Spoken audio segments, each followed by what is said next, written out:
पोलिसांनी दिलेल्या माहितीनुसार अकोल्यातील अकोट तालुक्यातील पाटसूल गावात ही घटना घडली। योगीराज अमोल इसापुरे वय वर्ष 3 असं या मृत चिमुकल्याचं नाव आहे। योगीराज हा आपल्या आजी सोबत घरी होता। चॅनल वरती नवीन असाल तर MM मराठी न्यूजला जरूर सबस्क्राइब करा।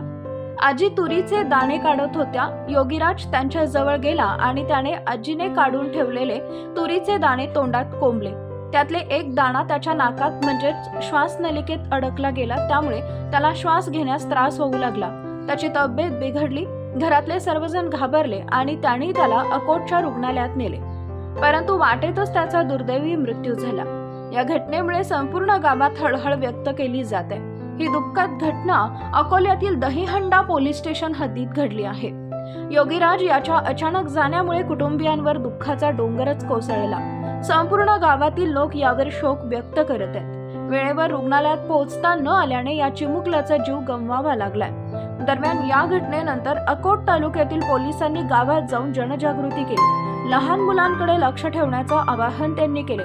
लहान मुलांकडे नीट लक्ष द्यायला हवे, ते कोणतीही गोष्ट तोंडात टाकत नाहीत ना हे तपासा, असं आवाहन या घटनेनंतर करण्यात येत आहे। तुरीचा दाणा श्वासनलिकेत अडकून अवघ्या 3 वर्षाच्या चिमुकल्याचा मृत्यू झालाय। या घटनेमुळे संपूर्ण गावात हळहळ व्यक्त केली जाते।